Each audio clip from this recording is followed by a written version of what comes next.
Bonsoir à tous et bienvenue sur ITV. Au menu de ce journal, le drame aux îles de la Madeleine. L'enquête administrative est bouclée, le rapport remis au ministre de l'Environnement.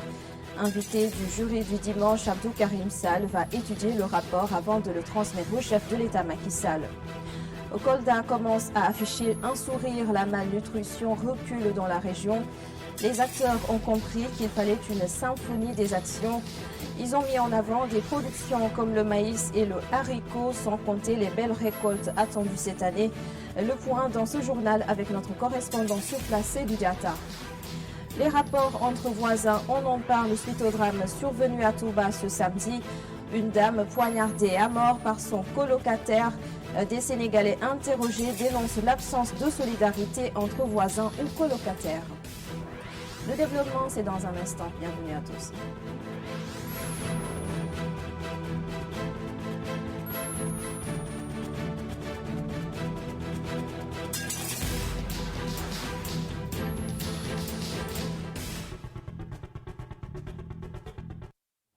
C'était le 16 septembre dernier, une pirogue a chaviré au large des îles de la Madeleine. Le bilan officiel fait état de 4 morts. Après à ce drame, une enquête administrative a été ouverte.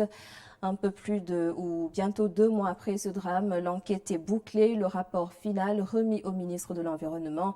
Abdou Karim Sall était l'invité du jury du dimanche. Il va d'abord étudier ce rapport avant de le transmettre au chef de l'État Macky Sall. Après cette étape, le document sera rendu public. Les précisions du ministre de l'Environnement, Abdou Karim Sall, dans le JDD. L'événement est survenu le 16 par lettre numéro 137 du 20 septembre. 3 jours après, nous avons demandé à diligenter une enquête administrative. Le jeudi dernier, j'ai reçu le rapport. Je dois d'abord exploiter ce rapport dans un premier temps. Deuxièmement, je dois le transmettre à ma hiérarchie. Le président va recevoir le rapport avant que ce rapport ne soit rendu public. Un petit commentaire du ministre de l'Environnement sur ce débat autour d'un 3e mandat pour Macky Sall. Abdou Karim Sall, par ailleurs coordonnateur des cadres républicains et responsable APR à Mbao, déclare que ce débat est sans fondement. Il a aussi démenti les rumeurs selon lesquelles le gouvernement cherche à emprisonner Ousmane Sonko, Cheikh Hassan Affal. La polémique autour du 3e mandat est insensée et sans fondement pour le coordinateur des cadres républicains. Ce débat n'est agité que par l'opposition pour manipuler la population. C'est l'opposition qui est en train de manipuler pour installer dans la tête des Sénégalais un 3e mandat. Ce débat, pour moi, il est stérile, malsain et sans objet. Notre priorité est ailleurs. Nous ne pouvons pas aujourd'hui gérer l'agenda de l'opposition.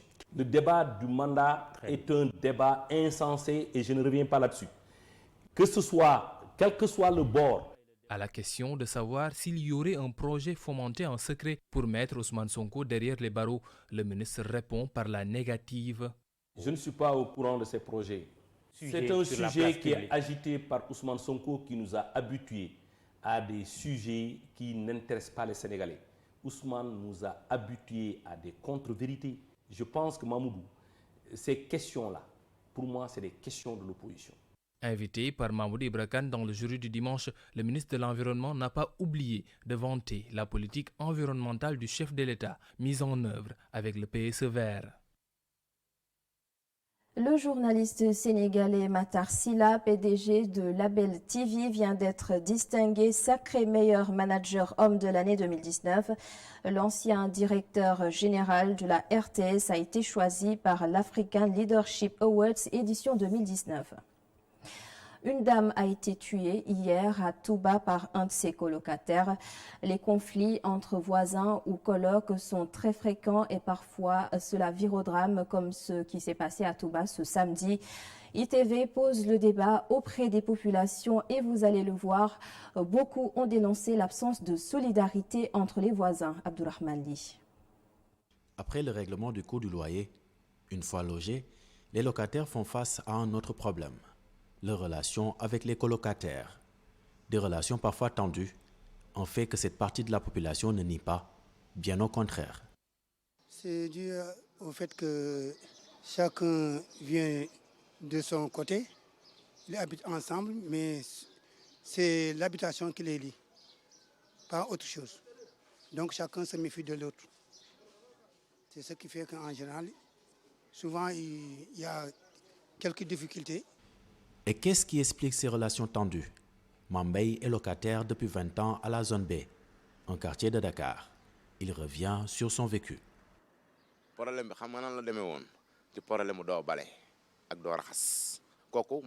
Ma femme a particulièrement vécu une histoire pareille. Nous vivions avec des étrangers. Pendant que mon épouse passait son temps à nettoyer les couloirs, l'autre dame ne faisait presque rien. Son mari a tout fait pour nous mettre en mal avec le bailleur. Il est même allé jusqu'à marabouter ma femme. Mais nous n'avons pas répliqué. Et comme on dit, Dieu fait toujours bien les choses. Ce sont eux qui ont finalement déménagé.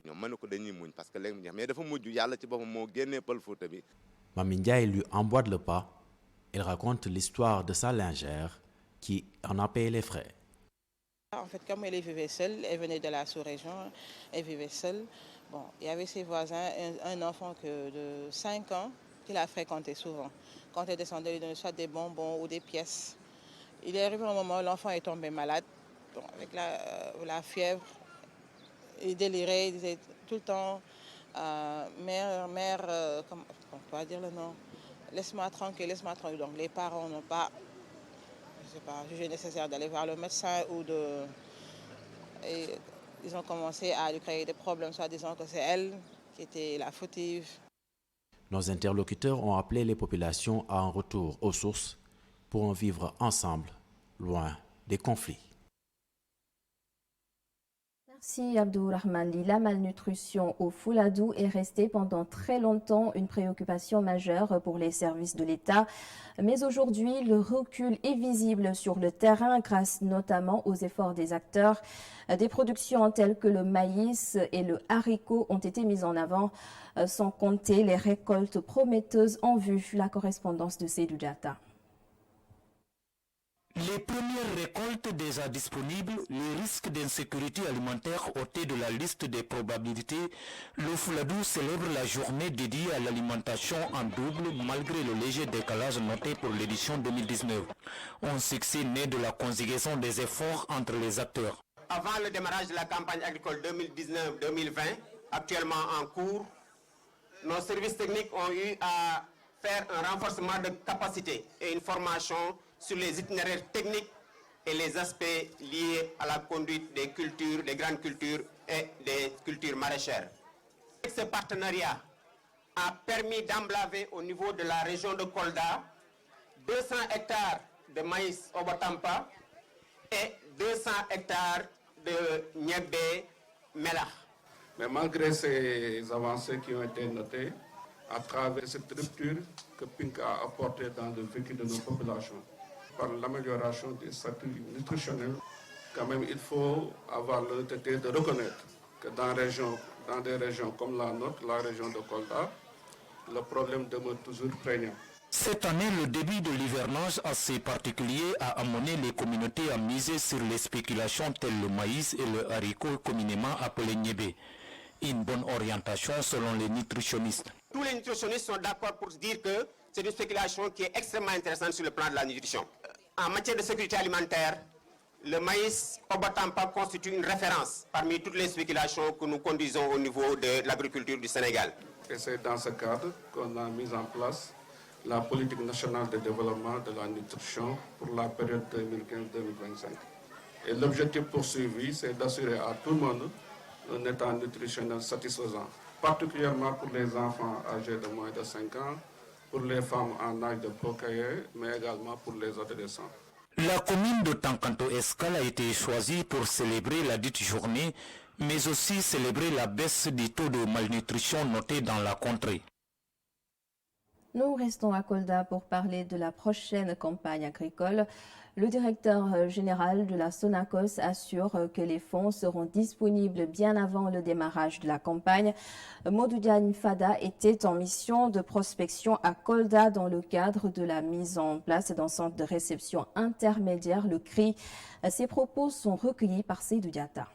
Nous sommes venus à Kolda pour rassurer les populations, rassurer les producteurs, pour leur dire que cette année,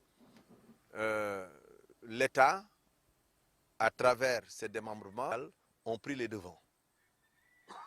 Nous avons été en Arabie Saoudite et nous avons réussi à décrocher le financement global de la campagne arachidière auprès de nos partenaires de l'AITFC, qui est une filiale de la Banque islamique de développement. Nous avons prévu les premiers décaissements au plus tard fin novembre. L'année dernière, plus de 330 000 tonnes ont été produites par la région de Kolda. Le tonnage collecté au niveau de Ziguinchor, au niveau de Lindian, qui donc collecte les productions du Sud, sur les 28 000 tonnes collectées, 25 000 viennent de Kolda.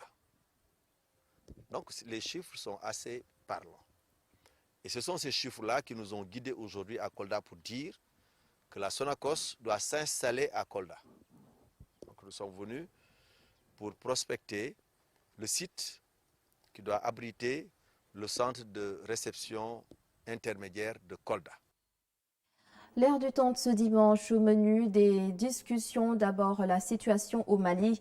Vendredi dernier, l'armée malienne a perdu 53 soldats dans une attaque qui a ciblé un poste militaire à Indeliman. C'est une localité située près de la frontière avec le Niger.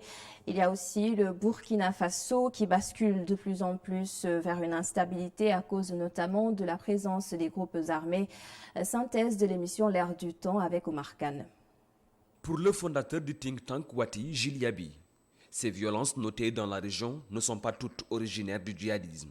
Je cite, « Parler du djihadisme comme étant la menace aujourd'hui en Afrique de l'Ouest, cela ne permet pas de rendre compte de la diversité de la violence que l'on observe dans les pays de la sous-région. » Fin de citation.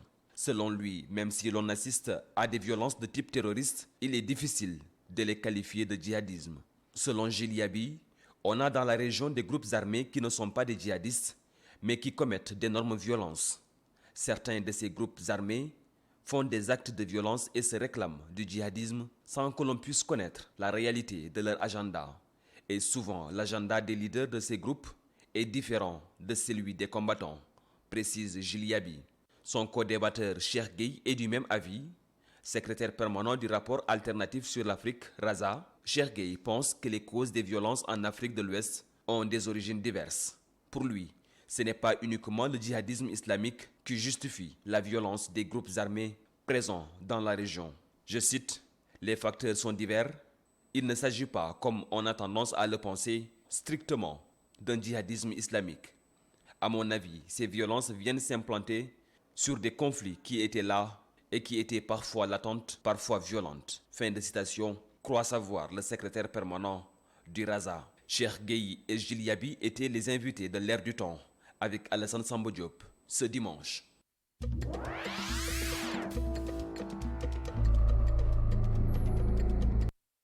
Et ce soir, nous retrouvons Elhadji Malick Cissé pour la page internationale.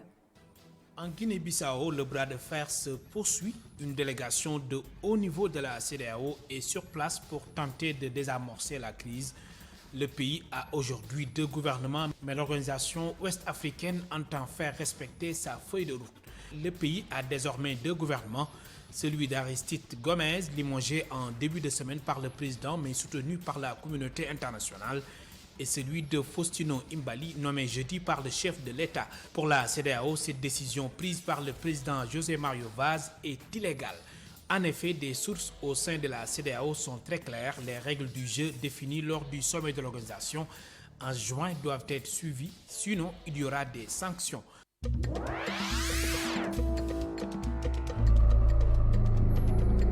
2 soldats maliens ont été tués et 6 autres blessés après l'explosion d'une bombe samedi au passage de leur véhicule dans le cercle de Bandiagara, dans la région de Mopti. Les blessés ont été évacués dans un hôpital de Sévaré à 15 km de Mopti, la principale ville du centre du Mali. Pour rappel, un militaire français avait été tué samedi matin lors d'une opération au Mali dans la région de Menaka, près du Niger, également victime d'un engin explosif, une action revendiquée le même jour dans la soirée par le groupe djihadiste État islamique. Le même groupe djihadiste a également revendiqué samedi l'attaque ayant tué 49 soldats à Ndeliman dans la même région de Menaka.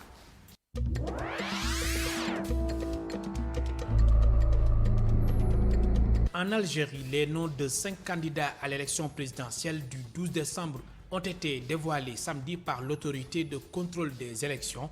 Parmi eux, 2 ex-premiers ministres. C'est le 3e scrutin que le pouvoir tente d'organiser cette année.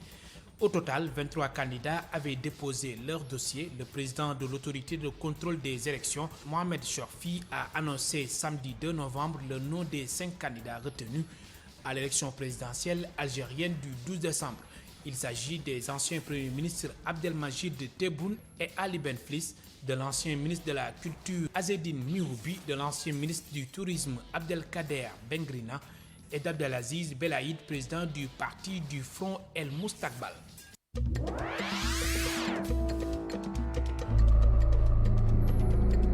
Irak, pour terminer cette page internationale, depuis un mois, la population se mobilise pour demander la chute du régime. Et ce dimanche, une grève générale touchait de nombreuses écoles et administrations publiques. Ces Irakiens expriment le ras-le-bol de la pauvreté et du chômage. Cible des contestataires, les autorités irakiennes sont accusées de mener une campagne d'intimidation qui cible médias, blogueurs et autres militants. En un mois, les violences qui ont accompagné la contestation ont déjà fait plus de 250 morts.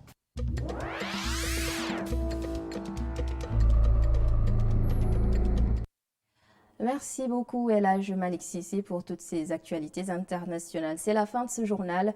Merci de l'avoir suivi. Merci à toute l'équipe de la régie à suivre hier la météo. À 21h, votre émission Gam Gamle présentée par Elhadj Gandiagne. Juste après, vous pourrez suivre le bourde sur ITV jusqu'à minuit. Baba Ndiaye va revenir pour les infos. Djouki Pribari, le bulletin en Wolof. J'ai été heureuse de vous avoir accompagné ce week-end. Bon début de semaine à tous.